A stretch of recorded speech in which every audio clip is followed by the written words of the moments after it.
আসসালামু আলাইকুম। All in one page থেকে আমি আলফিয়া আবারও চলে আসলাম আপনাদের কাছে একটা নতুন রেসিপি নিয়ে। আশা করি আপনারা সবাই অনেক ভালো আছেন।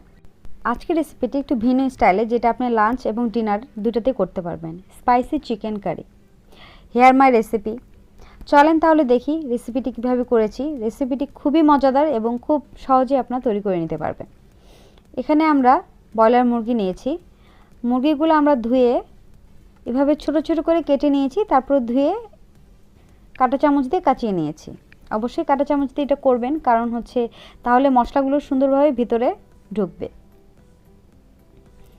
এরপর আমরা এক এক করে সব দিয়ে দিচ্ছি। প্রথমে আদা বাটা দিয়ে নিলাম, এরপর রসুন বাটা দিলাম, এরপর আমরা এখানে মরিচ বাটা দিচ্ছি। আমরা এখানে শুকনো মরিচ বাটাটা ইউজ করেছি, আপনারা চাইলে শুকনো মরিচের গুঁড়াটাও ইউজ করতে পারবেন। এরপর দিচ্ছি ধনিয়া গুঁড়া। ধনিয়া গুঁড়াটা এখানে আমরা একটু বেশি পরিমাণে দিব, আপনারাও চেষ্টা করবেন একটু বেশি পরিমাণে দেওয়ার। এরপর দিচ্ছি জিরা গুঁড়া,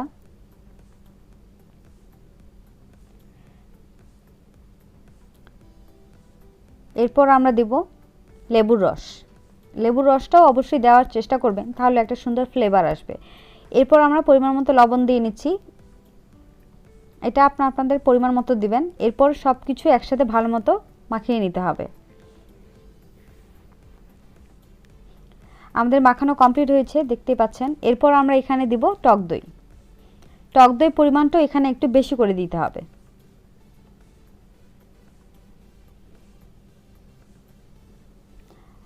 দেখতেই পাচ্ছেন আমরা বেশ টক দই দিয়েছি। এরপর আবারও আমরা এটা সুন্দর করে মাখিয়ে নেব।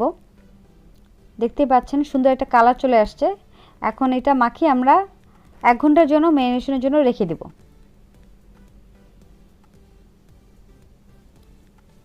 এরপর আমরা একটা পাত্রে তেল দিয়ে নিচ্ছি।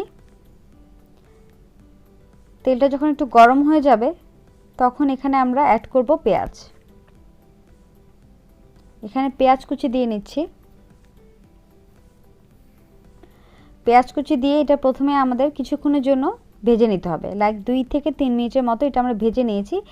এরপর আমরা এখানে আদা এবং রসুন বাটা দিয়ে নিচ্ছি, এবং আমরা দিয়ে নিচ্ছি দারচিনি এবং সাদা এলাচ। সরি, আমার ওই জায়গাটা কেটে গিয়েছে, বাট এখানে আমরা দারচিনি এবং এলাচ দিয়েছি। এরপর আমরা এখানে দিচ্ছি টমেটো সস। আপনারা এখানে টমেটো সসের জায়গায় পিওর টমেটো ইউজ করতে পারবেন, পেস্ট করে বা ছোট করে কেটে এখানে দিয়ে নিতে পারবেন।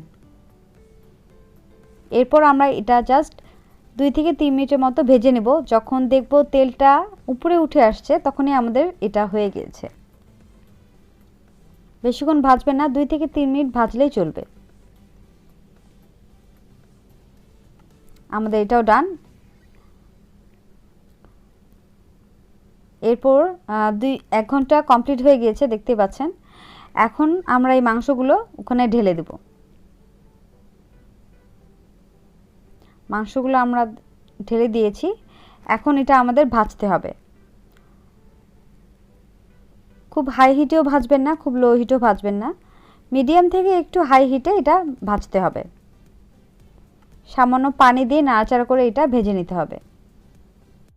ওই পাত্রে একটু অসুবিধা হচ্ছিল, এই জন্য একটু কড়াইতে ঢেলে নিয়েছি। ঢেলে নিয়ে আমরা পানি দিয়ে এটা বেশ কিছুক্ষণের জন্য ভেজে নিয়েছি। মোটামুটি শেষ, আমার ভাজাও কমপ্লিট হয়ে গিয়েছে। Here my final dish. দেখতেই পাচ্ছেন ডিশটি খুবই লোভনীয় এবং খুবই মজা হয়েছে। খুব কম সময়ে এটা আপনারা তৈরি করে নিতে পারবেন বাসায়। এটা আপনারা ডিনার এবং লাঞ্চে খুব ইজিলি খেতে পারবেন, পরোটা দিয়ে বা খিচুড়ি ভাত দিয়ে খেতে খুবই মজা করে। চিকেনগুলো অবশ্যই ছোট ছোট করে কাটবেন, তাহলে সব কিছু সুন্দরভাবে ঢুকবে।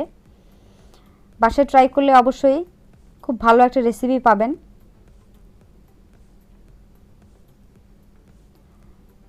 কোনটা কি পরিমাণে দিয়েছি নিচে ডেসক্রিপশন বক্সে দিয়ে দিয়েছি, আপনারা চেক করে নিন, ওখানে সব কিছুর পরিমাণ দেওয়া আছে। আমার চ্যানেল ভালো লাগলে অবশ্যই আমার চ্যানেলে একটা লাইক, কমেন্ট অ্যান্ড সাবস্ক্রাইব করবেন, সাথে bell icon. Thank you so much. আসসালামু আলাইকুম।